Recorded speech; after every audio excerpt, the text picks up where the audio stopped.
I heard a report this past Christmas from Oklahoma City.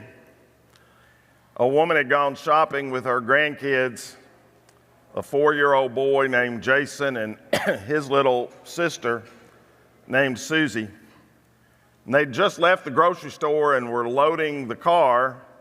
And that's when Jason said, "Grandma, Susie has something in her pocket from the store." And the little girl had grabbed a red beret and stuck it in her coat. Grandma couldn't just drive away even though she was just 2.5 years old. So she unbuckled the kids and got them out of the car and walked them back into the store. And as they placed the beret back on the shelf, one of the clerks asked, "Have you kids been good so that Santa will visit your house this year?" And Jason replied, "I've been very good, but my sister just robbed the store." Now, not many preschoolers knock off stores, but apparently they do when they get older. In fact, there's a major hotel in New York City that in its first year, I'm hitting that and it's not going. Should it be going? There it goes. Whoa, now I'm hitting it too much. Also, this is the wrong one. This is number 9. I need number 8. So, anyway, there's a major hotel in New York City that in its first year of operation, get this, lost 38,000 spoons, 355 silver coffee pots, 1,500 finger bowls, and here was the one that just really stunned me, 100 Gideon Bibles. That's right. People were ripping off Gideon Bibles from the drawer of their hotel room. Apparently, they'll take anything. And who knows how many towels are taken from hotels. I mean, there are folks, I don't know if you know this, who collect hotel towels. To them, it's like collecting coins or collecting stamps or collecting baseball cards. Come over to my house and I'll show you my stolen hotel towel collection. You know, is kind of what it's like. Perhaps it's a sign of the times, but over the last decade, the number one computer game sold on Walmart's website is something called Grand Theft Auto in a number of different versions, updates to it. Is there anybody in here who has ever played Grand Theft Auto? Raise your hand. Oh, there's about 5 or 6. Okay, well, so it's sort of ironic, don't you think, that we arm our car with a new security system so no one will steal it from the parking lot. Then we go to Walmart and buy a copy of Grand Theft Auto so our kids can learn how to steal our cars from the parking lot. A little bit of irony there, it seems to me. We tend to play games and watch movies that glamorize theft and burglary and the heist. One of the most popular movies a little over a decade ago was called Ocean's 11, and it was really, really entertaining, but it was all about stealing people's money. But then when it happens to us, it's no laughing matter. For instance, about a year or two before we moved to this campus, when we were still on McGregor Boulevard, we arrived one morning, 2 secretaries and I and Steve Caldwell arrived one morning to find that our doors had been bursted open and that we had been robbed. The church building had been robbed overnight. And I mean, significantly, a number had been done on it. Stuff turned upside down, stuff stolen, stuff taken, and a little bit of graffiti. But it sort of hit me at that moment just how big a problem it is. I was so disillusioned that I couldn't believe someone would stoop low enough to rip off God in his house. Apparently, we live in a world that has very little respect for personal property and rights ownership. That is why we need to hear the words of God thunder from the top of Mount Sinai, just 4 words as it did as the people were settled at the foot of the mountain. You shall not steal. Now, here's a list that covers. It's not completely exclusive, but here's the list.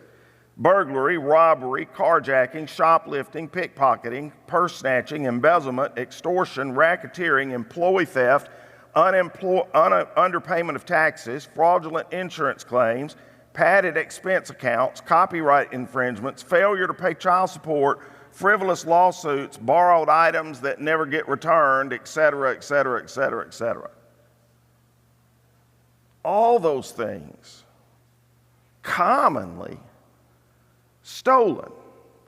And then there are also accepted business practices that are nothing more than forms of burglary, price gouging, false advertising, deceptive packaging, unfair wages.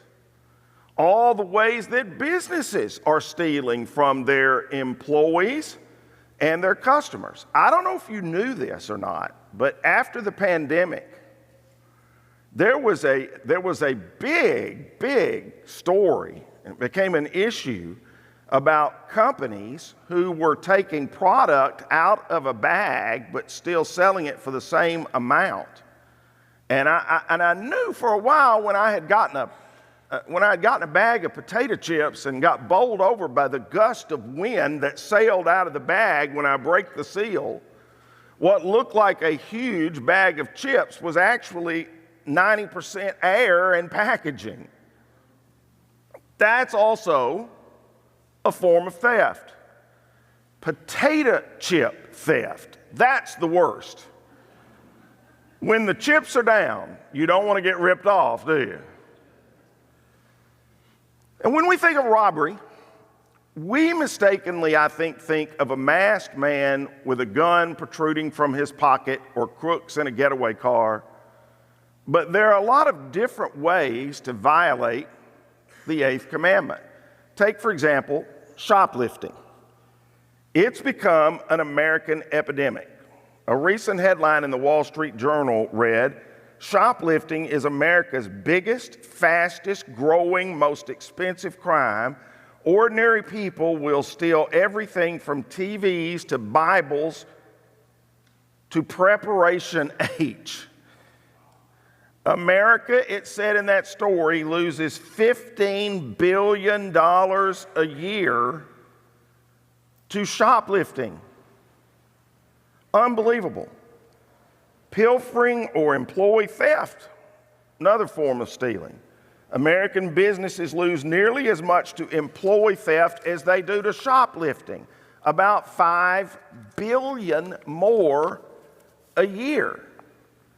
So it's incredible what we see. But the Eighth Commandment deals with more than just business theft. Hey, cheating on your income tax is also stealing. I read where if everybody paid the income tax they honestly owed, we would pay off the federal budget in a year. Gambling, alcohol, drug abuse. There are also ways of stealing money from the people you love. You're taking food from their mouth to feed your addiction. That's a form of theft. And here is another very common example of theft: illegally copied software. In America today, nearly 40% of all computer software is passed through bootleg copies. And what about music piracy? Copying CDs, going on the internet to get unauthorized downloads. This man's name is Paul Stanley. He is a member of the rock group Kiss. They are not exactly a Christian band. known for their moral standards. Yet recently, Paul Stanley said this: when somebody has the nerve to steal your music and say they're sharing a file, that's like me going to your house, taking your car, and saying we're sharing transportation. It's so bizarre that people can hide behind technology and cover up a tremendous loss of ethics. Paul Stanley, this guy, said, stealing is stealing, period. You can't share something you don't own. It's not every day the believing community gets schooled on ethics from the rock band Kiss. But if that's where our lesson has to come from, so be it. As a Christian, don't take what doesn't belong to you. And to gain God's perspective on the sin of theft, Christians need to understand the theology behind the biblical notion of personal property. Now remember, as we talked about in lesson 1, these people were not used to governing themselves. They had never governed themselves. They had been slaves in Egypt for 400 years. They had miraculously watched as Moses had, the great deliverer, by the power of God, had come in and performed the 10 plagues that finally allowed the Pharaoh to release them. But they're released slaves as they travel across the desert. They've never had a government of their own. They've never governed one another. So as they gather at the foot of Mount Sinai before God gives them the written tablets, he spoke these words out to them first. And he's telling them how to govern themselves and why, the principles behind it. And a part of this principle, thou shalt not steal, was that the Bible teaches that all property belongs to God. I have a deed at my house that says I own my house. At least the bank and I own it. But that deed really is an illusion for both me and the bank. Somebody else will own it a few years from now. Ancient Israel had it right. All the land belonged to God. Each Israeli would be living on a borrowed parcel. All of the land was God's sod.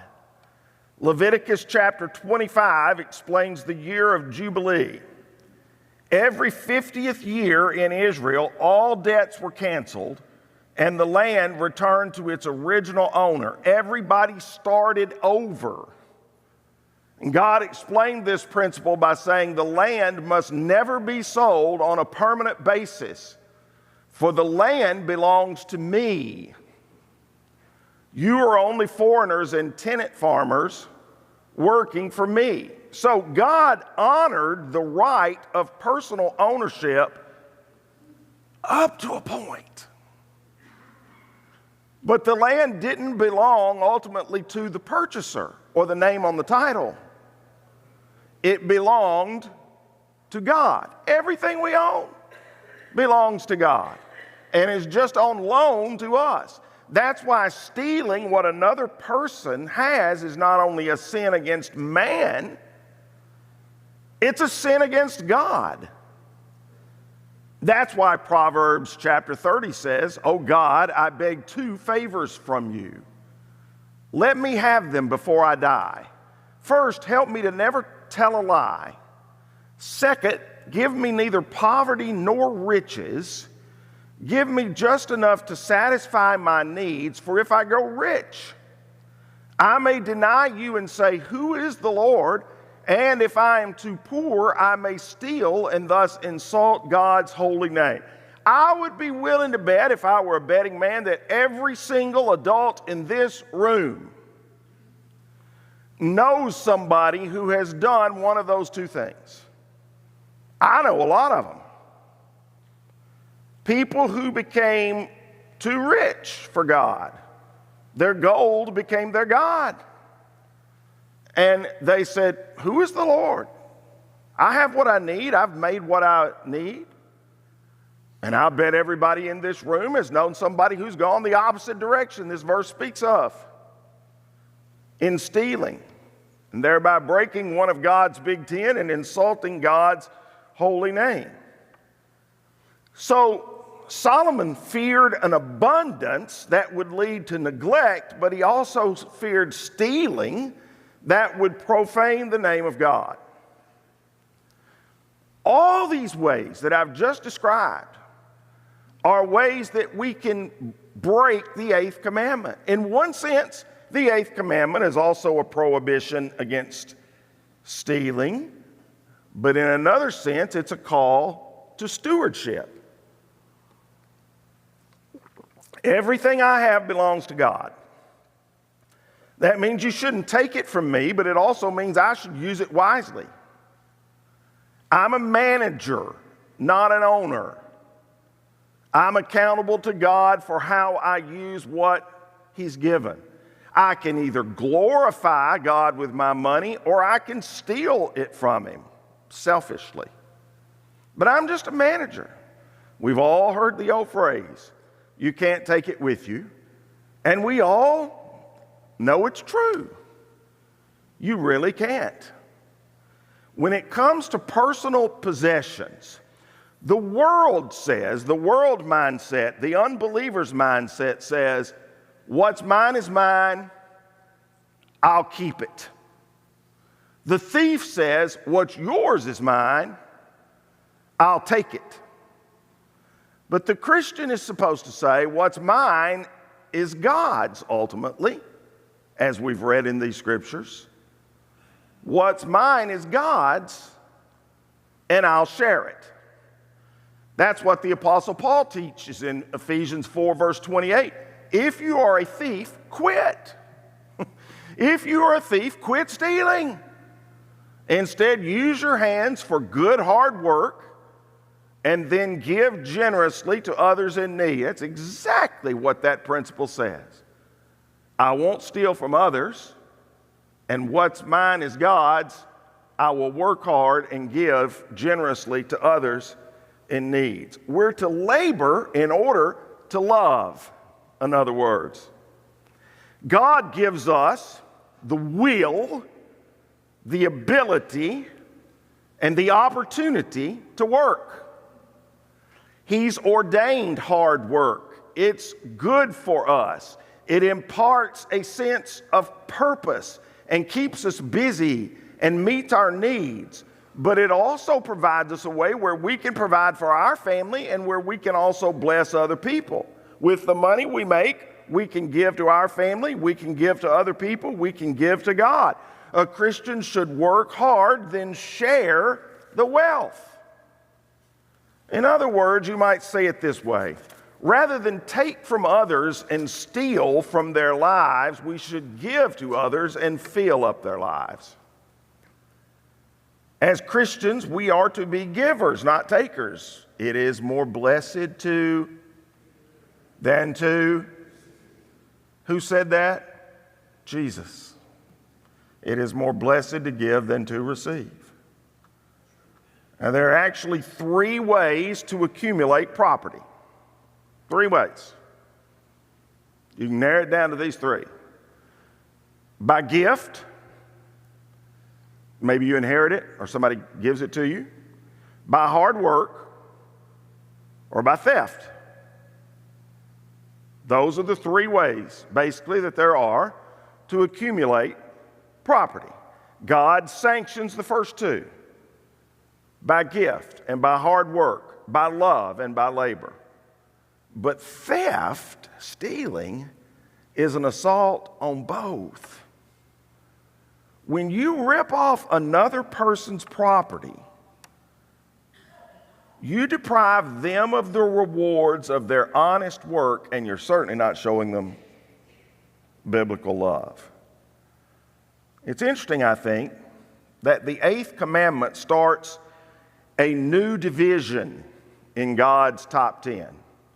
In the Old Testament, whenever one of the Hebrew people broke one of the first 7 commandments, the punishment was death. The first 7 that we've just studied the last 7 weeks were capital crimes. But the remedy for the Eighth Commandment was not death. It was restitution. The person who stole from another man was to pay him back, and pay him back with penalty and with interest. We first read that principle in Exodus chapter 22. If someone steals an ox or sheep and then kills or sells it, the thief must pay back 5 oxen for each oxen stolen and 4 sheep for each sheep stolen. Now park your brain right there on that last line for a minute, because we'll be back there very soon. If a thief is caught in the act of breaking into a house and is struck and killed in the process, the person who killed the thief is not guilty of murder. But if it happens in daylight, the one who killed the thief is guilty of murder. A thief who is caught must pay in full for everything he stole. If he cannot pay, he must be sold as a slave to pay for his theft. If someone steals an ox or a donkey or a sheep and it's found in the thief's possession, then the thief must pay double the value of the stolen animal. Now, keep all that in your mind for just a second. Again, understand, when they came out of Egypt, these people were not used to governing themselves. They were going to have a whole new set of rules to govern them for the first time ever in their life. And so the first 7 commandments, breaking them, were subject to the death penalty. But the 8th commandment, apparently because it was going to be so common, required restitution, and restitution of a certain type. If the thief pawns off the goods, he should pay back 5 to 1 for an ox and 4 to 1 for a sheep. If he's caught red-handed, he should give back what he stole and another of the same kind. In other words, what he tried to take is now taken from him. He has to give back what he stole and another of the same kind of his own. It's interesting that what was demanded under the law is now desired by the Christian. In Israel, you were forced to make restitution. In Christ, you want to make restitution. If your heart is right, if you're truly repentant, if you have stolen from someone else and you know you have done wrong, then you want to make restitution. And the truth of that is illustrated to us by the wee little man in a tree, Zacchaeus. You remember he climbed up in a tree to see Jesus when Jesus, the miracle worker, was passing through town, and Zacchaeus was a tax collector, the most wicked of all Jews. They all hated tax collectors. They all considered them guilty of treason, conspiring with the Romans to take things from them. He was a short man with a long list of sins. And in Luke chapter 19, he couldn't see Jesus over the crowd passing through town, so he climbed up in a tree and dangled over a tree and called Jesus, and Jesus called him by name and invited himself over for dinner. And the Jews were shocked. How in the world could Jesus go to this Roman collaborator's house? A Jewish traitor, a crook, and a swindler to boot. How could he possibly do that? But by that acceptance, Jesus was able to have an impact on Zacchaeus' life and melted his heart. And it changed Zacchaeus through and through. The love he received delivered him from his greed and his thievery. It forced him to look outside of himself and become interested in other people. So Zacchaeus stood before the Lord and said, I will give half my wealth to the poor, Lord. And if I've cheated people on their taxes, I will give them back how many times? 4 times as much. Now, do you remember way back there about 4 or 5 minutes ago when I asked you to park your brain over there in Exodus chapter 22? Do you remember how many times it said he was to pay back for the stolen sheep? 4 times. And so Zacchaeus knew that law. And now that he had come to Jesus, was going to practice the law that had been given to his people. Jesus never asked him to make restitution. It was the conclusion he came to on his own when he was forgiven by Jesus. Now, in a lesson like this, I would be remiss if I didn't share with you one other way that we can easily break the Eighth Commandment and steal. And perhaps it's the most sinister form of crime, in a sense, because it's God's people cheating or stealing on God. The end of the Old Testament, the book of Malachi says, should people cheat God? Yet you have cheated me. And you ask, what do you mean? When did we ever cheat you? Well, you have cheated me of the tithes and offerings due to me. You are under a curse, for your whole nation has been cheating me. That's pretty inclusive, is it not? Your whole nation. It's a violation of the Eighth Commandment to steal from God the offerings that belong to Him. Understand, in the Old Testament, you never gave a tithe. You paid a tithe. The word tithe means tenth. And the first 10% of all you had accumulated belonged to the Lord through tithes. And then on top of that were offerings. A tithe was not you being generous. That was the command. You weren't doing God a favor or giving back to God your own resources. The tithe was what you owed Him in the first place. The firstborn of the flock, the first fruits of the crop were never yours. They belonged to God from the moment they were born or from the moment they sprouted from the ground. That was the law. And of course, tithing is the one place in Scripture where God challenges us to really test Him. Bring all the tithes into the storehouse so there will be enough food in my temple. And if you do, says the Lord of heaven's armies, I will open the windows of heaven for you. I will pour out a blessing so great you won't have enough room to take it in. Try it, put me to the test. The Eighth Commandment teaches us that stealing from anybody, including God, is always wrong. But how can I really believe God owns all my stuff if I can't trust Him with that minimum of 10%?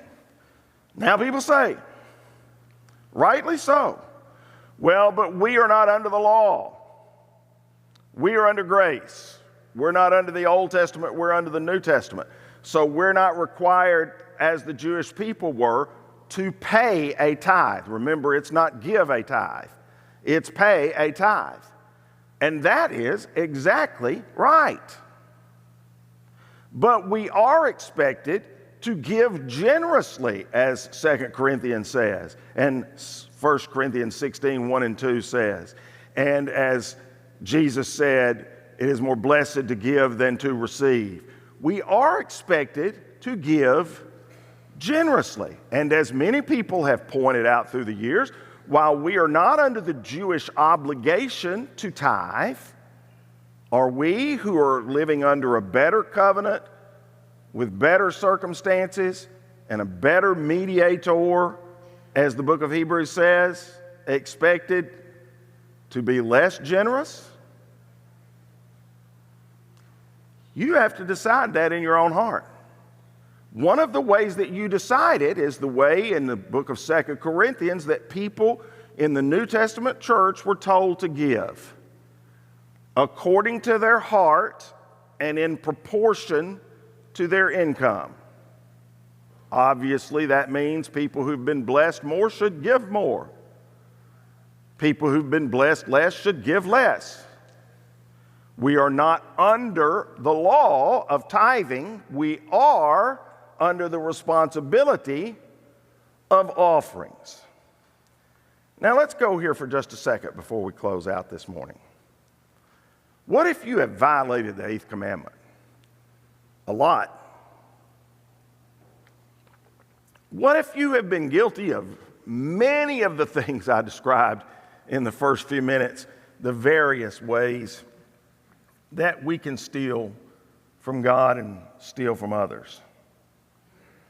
Well, if you have violated, you shall not steal, and have been a thief, just remember that Jesus died between two thieves.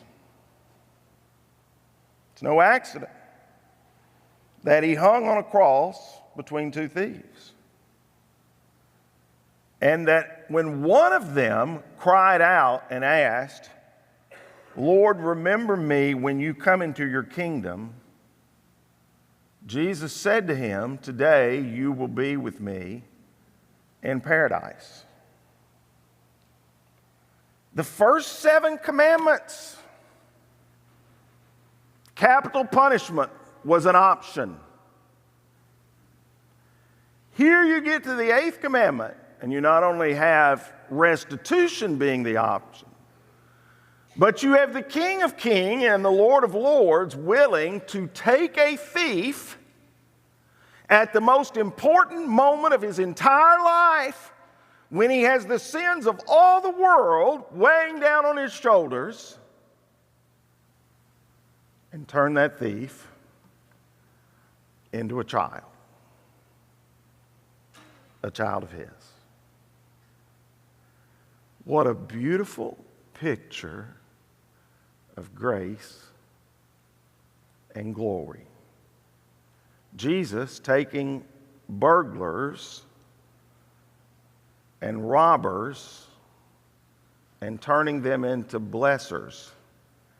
Jesus taking Zacchaeuses and turning them into restitution givers. Jesus taking a thief on the cross in his last moments and turning him into an heir of the kingdom. And so it leaves us with this thought from Ephesians 4 that we looked at just a few moments ago. If you're a thief, quit stealing. Instead, use your hands for good, hard work, and then give generously to others in need.